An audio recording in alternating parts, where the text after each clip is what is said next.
Hi everyone. आज के video में हम बात करेंगे एक ऐसे मेडिकल टर्म या ऐसी मेडिकल प्रॉब्लम जो रिलेटेड है प्रेगनेंसी से लेकर चाइल्ड बर्थ यानी कि बच्चे के जन्म से।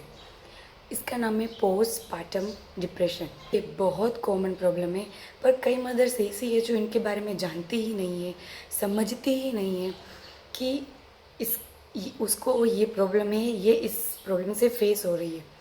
या तो कई मदर्स है जिसको पता ही नहीं है कि ट्रीटमेंट क्या है, कैसे इसको फेस करना है।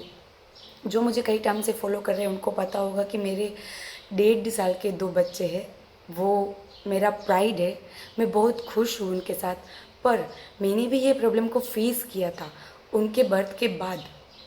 इसीलिए आई फील कि होता क्या है, करना क्या है।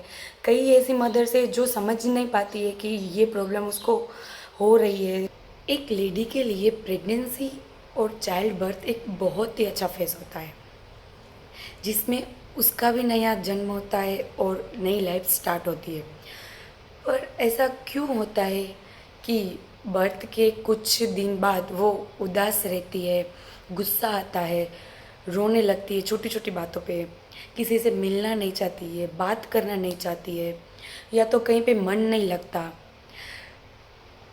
ये प्रॉब्लम 40% मदर ऐसी होती है जो फेस करती है।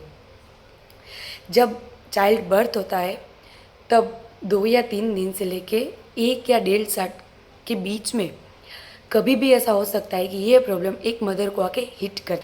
सबसे मेन रीज़न है हार्मोनल चेंजेस। यस, आपने देखा होगा कि जब भी पीरियड आते हैं तभी तभी भी ये चेंजेस होता है एक लेडी की बॉडी में। तब क्या होता है कि किसी को गुस्सा आता है, किसी को सोना ही पसंद होता है, किसी को कहीं जाना पसंद नहीं है, बात नहीं करना चाहते, या तो फिर इरिटेट रहते हैं।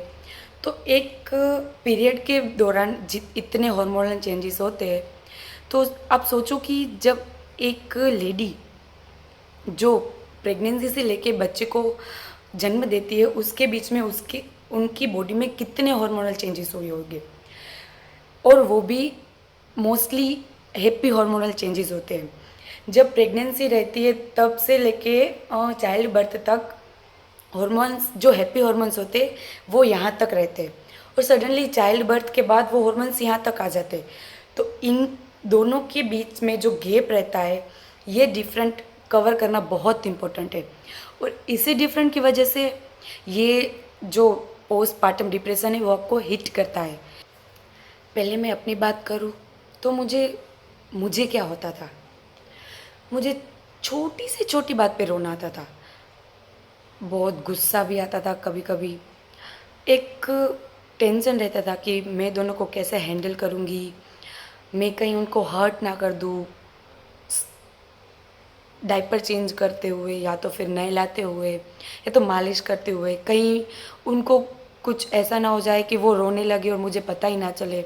या तो कभी कभी मैं अपनी मदर को देख के भी रोने लगती थी सडनली। कोई रीज़न नहीं होता था, पर बस रोना आता था। किसी से बात करने का मन नहीं करता था। और हाँ, ऐसा भी नहीं था कि मैं अपनी नींद पे कैचअप कर रही होती थी, नींद भी नहीं आती थी। ना तो मूवी देखने का मन करता था, ना तो फ़ोन यूज़ करने का मन करता था। कुछ भी ऐसा नहीं था कि मुझे पसंद था कि नहीं ये मैं करना चाहती हूँ। सब कुछ इतना नेगेटिव था कि समझ नहीं पा रही थी कि रिएक्ट कैसे करना है। अपने बारे में बताऊँ तो मैं अपनी लाइफ में बहुत ही पॉजिटिव रही हूँ, मेरे से पॉजिटिविटी लेते थे। और सडनली ऐसा क्या हो गया कि मैं इतनी नेगेटिव हो गई, खुद ही नहीं समझ पा रही थी कि करना क्या है, संभालना कैसे है। रोना आता था। तो मतलब एक ऐसा टाइम था कि मैं ब्लैंक थी, इतनी वीक हो गई थी कि ऐसे बाजू में लेती थी तो मेरी बाजुएं दुखने लग जाती थी। ऐसा भी नहीं था कि मैं अपनी बॉडी को रिकवर करने में मैं टाइम ले रही थी। सडनली मैं इतना नेगेटिव क्यों हो गई थी। कई कई बार तो ऐसा ही लगता था कि मैं अपने आप को लूज़ कर रही हूँ। मैंने बात की जो एक्सपीरियंस पर्सन थे उनसे, तो उन लोगों ने बताया कि ये नॉर्मल है, सभी मदर्स को होता है, सभी ऐसा फील करती है, क्योंकि एक नई स्टार्टिंग है तो आप थोड़े कंफ्यूज होते हो कि कैसे हैंडल करना है, आप थोड़े वीक भी होते हो डिलीवरी के बाद। नॉर्मल हुई होती तो ब्लीडिंग बहुत हो गई होती है, तो रिकवर करना होता है। सीज़ेरियन होता है तो स्टिचेस की प्रॉब्लम रहती है थोड़ी। तो सब कुछ सब लोगों ने इसे समझा दिया कि हाँ ये सबको होता है, पर मैं कुछ ऐसा फील कर रही थी कि जो डिफरेंट था, क्योंकि मैं पहले से ऐसी थी ही नहीं कि सडनली मैं अपने आप को इतना लूज़ कर दूँ और मुझे पता ही ना चले कि मैं इतना लूज़ कैसे कर रही हूँ। कभी कभी तो ऐसा होता था कि आशुतोष उन लोगों को मसाज दे रहा होता था या तो नहला रहा होता था, तो मैं चिल्लाती थी कि ऐसा मत करो, उसको ऐसा हो जाएगा, ऐसा मत करो, उनको ऐसा हो जाएगा, डॉक्टर ने ऐसा बोला है, आपको ऐसा मत नहीं करना है।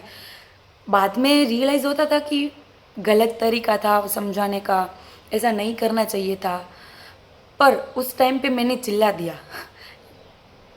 वो गुस्सा, वो इरिटेशन जो नहीं निकलनी चाहिए थी अपने पार्टनर पे, वो क्यों निकाली मैंने। ये सब इतना कंफ्यूजिंग हो गया कि मैंने सोचा कि कहीं ना कहीं कुछ ना कुछ गलत हो रहा है। तो मैंने फिर थोड़ा रिसर्च किया कि ये एक्चुअली में हो क्या रहा है, सडनली इतना चेंज क्यों हो गई मैं, सडनली इतना नेगेटिव क्यों हो गई। तभी मुझे पता चला कि मैं जिस फेस को फेस कर रही हूँ वो, उसको मेडिकल टर्म में बोलते हैं पोस्टपार्टम डिप्रेशन। और वो इतना, आप मानोगे नहीं, इतना सीरियस मैटर था कि कभी कभी उसको सही टाइम पे ट्रीट नहीं किया जाए तो वो रिहेबिटेशन या तो फिर परमानेंट डिसऑर्डर में कन्वर्ट हो जाता है। कभी कभी तो कई मदर्स सुसाइड भी कर लेती है, क्योंकि वो इसमें इतना घुस जाती है कि इससे बाहर निकलने का कोई रास्ता नहीं मिलने पर वो सुसाइड करने तक भी मजबूर हो जाती है। तो मैंने सोचा कि ये इतना एक्सट्रीम फॉर्म में कन्वर्ट हो सकता है, तो क्यों ना इसकी ट्रीटमेंट की जाए। सबसे पहले मैंने सोचा कि मैं ट्रीटमेंट के बारे में बात करूं, पर किससे। फॉर्चुनेटली मुझे एक अच्छे गायनेकोलॉजिस्ट मिले थे, तो मैंने उससे बात की। तो उन्होंने बताया कि yes you are going through with this problem, और इसको एक्सेप्ट करना ही बड़ी बात है। तो जब आप इसको एक्सेप्ट कर लोगे, आपको समझ में आ जाएगा कि आप इस प्रॉब्लम से गोइंग थ्रू हो रहे, तभी आप इसका इलाज कर पाओगे। ये आपसे ही शुरू होती है और इसका इलाज भी आपको ही करना है। कोई रिलेटिव्स, कोई रॉकेट साइंस, कोई डॉक्टर, कोई मेडिसिन, यानी कि यहाँ तक कि आपका पार्टनर भी आपको मदद नहीं कर सकता। आपको फर्स्ट हम बात करेंगे रीजंस, क्या क्या रीजंस है कि आपको ये पोस्टपार्टम डिप्रेशन आके हिट करेगा। सबसे पहला मैंने बताया हार्मोनल चेंजेस। जब आप एक बच्चे को जन्म देते हो तब से लेके 1 या 1.5 साल तक इतने हार्मोनल चेंजेस होते हैं, वो भी हैप्पी हार्मोनल चेंजेस, जिसको कवर करना बहुत ज़रूरी है। सेकंड रीज़न है स्ट्रेस। बहुत सारी ऐसी मदर्स होती है जो बहुत वीक फील करती है, तो उनके लिए खाने या तो डाइट में ऐसी ऐसी चीज़ें ऐड करनी चाहिए जिससे आप जल्दी से रिकवर कर लो। बॉडी में इतने सारे चेंजेस आ गए होते हैं, तो कई मदर्स ऐसी होती है जो टेंस रहती है कि अभी ये बॉडी को रिकवर कैसे करेंगे, या तो फिर से वो पुरानी बॉडी कैसे मिलेगी, अब मैं इतनी चेंज हो गई हूँ तो कैसे अपने आप को एक्सेप्ट कर पाऊँगी।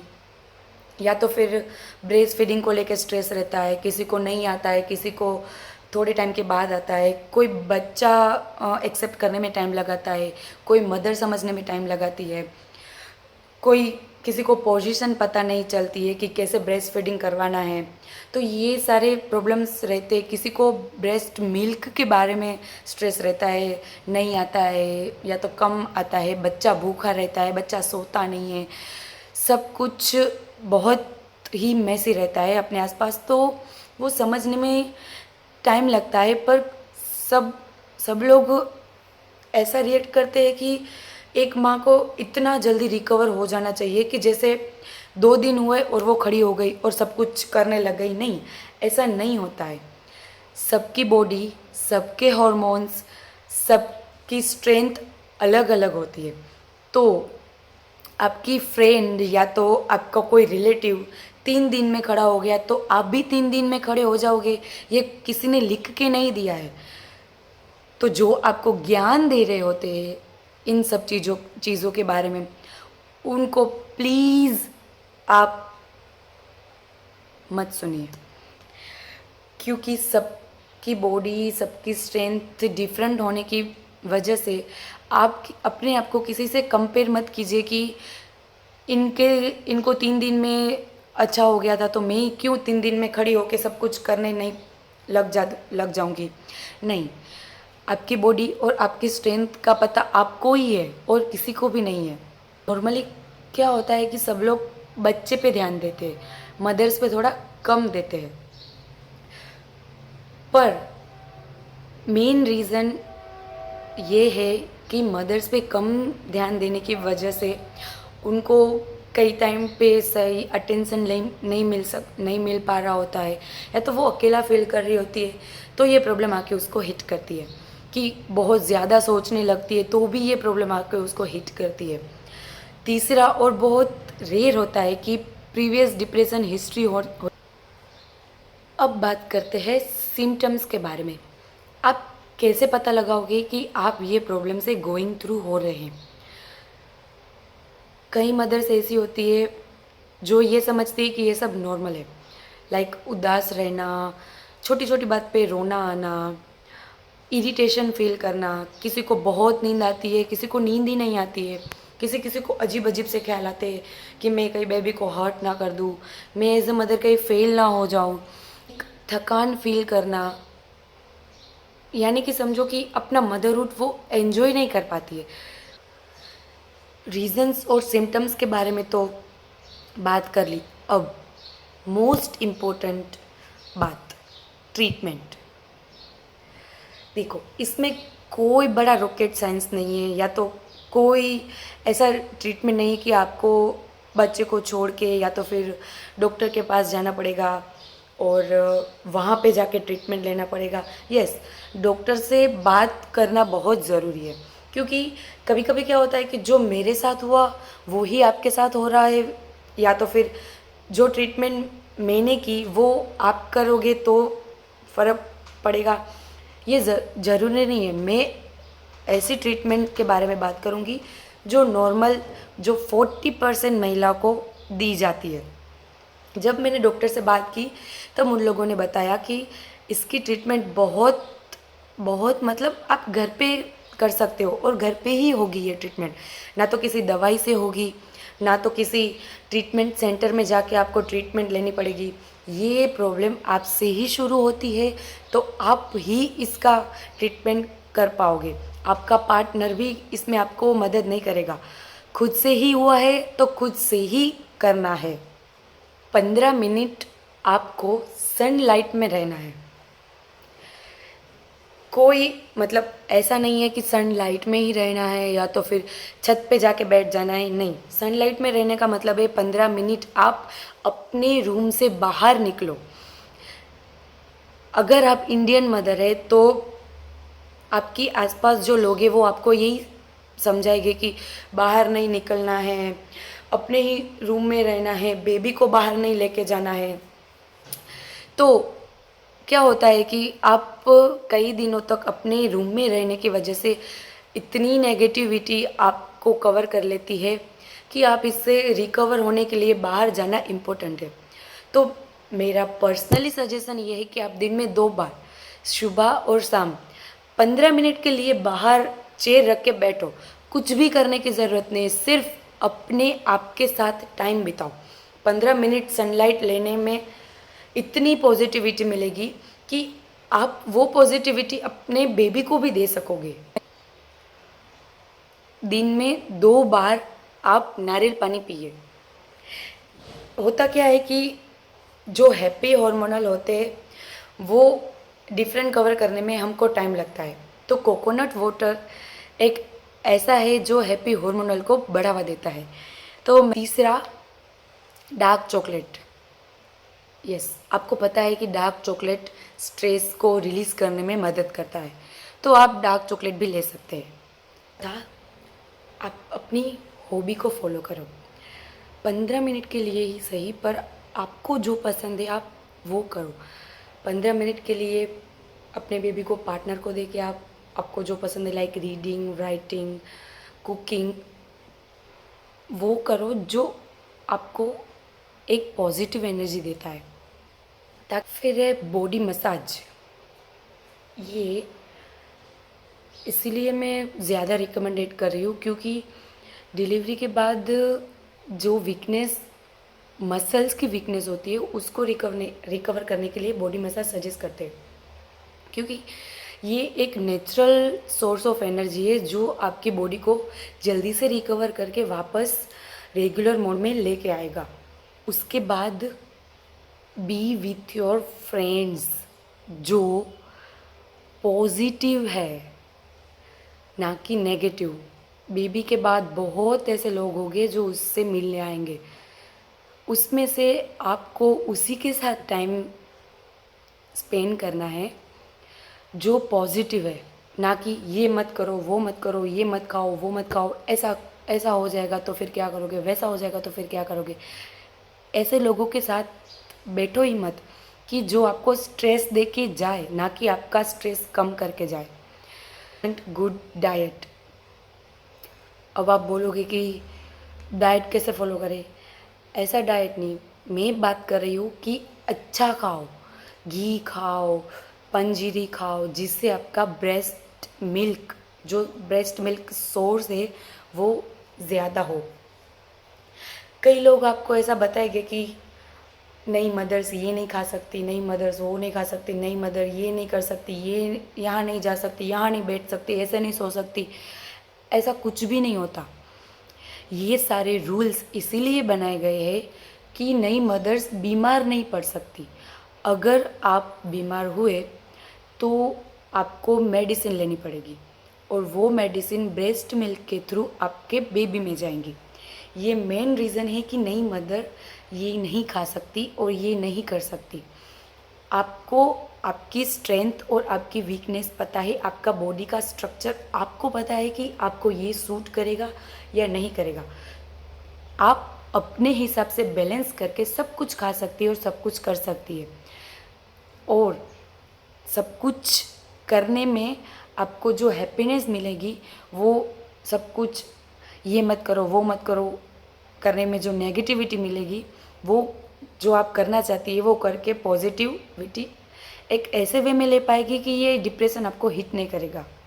या तो हिट किया होगा तो आप इससे जल्दी से बाहर निकल सकती है। और मोस्ट इम्पॉर्टेंट और लास्ट, प्लीज़ आप अपने डॉक्टर से एक बार विज़िट लेके ये जो आप फील कर रहे हो उसके बारे में डिस्कस करो, क्योंकि जो सब में कॉमन है और जो ट्रीटमेंट भी कॉमन है, मैं वो डिस्कस कर रही हूँ। अगर आपको कुछ एक्सट्रीम लेवल पे है या तो फिर कुछ डिफरेंट है कि ये डिप्रेशन ही नहीं है और ये वीकनेस है, तो वो एक क्वालिफाइड डॉक्टर ही पता कर पाएगा कि आप एक्चुअली पोस्टपार्टम डिप्रेशंस को फेस कर रहे हो या तो फिर आपकी बॉडी की वीकनेसेस है जो आपको ये उदासी और ये रोना और वो सब हो रहा है। तो वो आपको इस तरह से गाइड करेगा कि अगर वीकनेसेस है तो वो विटामिन्स या तो फिर मल्टीविटामिन्स देगा कि जल्दी से आप रिकवर हो जाओ, या तो फिर डिप्रेशंस कुछ एक्सट्रीम लेवल पे है तो वो इस तरह से ट्रीटमेंट देगा कि आप जल्दी से रिकवर हो जाओ। सब कुछ होने के बावजूद भी अगर आपको कुछ भी ऐसा लगे कि नहीं आ रहा है समझ में, कैसे हैंडल करना है, कैसे करना है, तो आप मुझे एक डीएम कर दो, मैं आपको ज़रूर रिप्लाई करूँगी। अब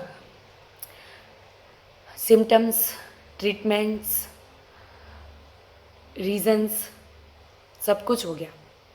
मोस्ट इम्पोर्टेंट थिंग, मैंने अपनी तरफ से सब कुछ आपको समझा दिया जो एक नई मदर्स को समझना चाहिए। अब आपके हाथ में है, आप अपने आप को कैसे ट्रीट करते हो और कैसे रिकवर होके इससे बाहर आते हो। मुझे रिकवर होने में सिर्फ 15 दिन ही लगे थे। आप भी 15 दिन में ही रिकवर या तो 20 दिन में ही रिकवर हो सकते हो, अगर आपने सही टाइम पे ये प्रॉब्लम को समझ लिया और एक्सेप्ट कर लिया कि हाँ, I am going through with this and I want to recover myself. तो आप जल्दी से ट्रीटमेंट का पता करके जल्दी से रिकवर हो जाओगे। पर सबसे इम्पोर्टेंट चीज़ है कि आप एक्सेप्ट करो कि यस, मुझे है और मुझे रिकवर होना है। इसीलिए इस वीडियो को ऐसी मदर्स के साथ, नई मदर्स के साथ शेयर करो जिसको ये ट्रीटमेंट, ये रीज़न्स या तो फिर ये सिम्टम्स जानने की ज़रूरत है कि ये इस फेज से गोइंग थ्रू हो रही है। So hope you guys like this video. I know थोड़ा लंबा है पर इम्पोर्टेंट था कि सब कुछ एक वे में समझाऊँ कि होता क्या है, करना क्या है, कैसे पहचानना है कि आप इससे गोइंग थ्रू हो रहे हो, ट्रीटमेंट क्या है, किस तरह से ट्रीटमेंट लेनी है, कितना टाइम देना है, सब कुछ पॉजिटिव कैसे बनाना है। इसीलिए थोड़ा लंबा है पर एक बहुत ही अच्छा फेस है। आई होप कि ये इन्फॉर्मेशन की वजह से आप अपना मदरहुड प्योरली एंजॉय कर सको। सी यू सून।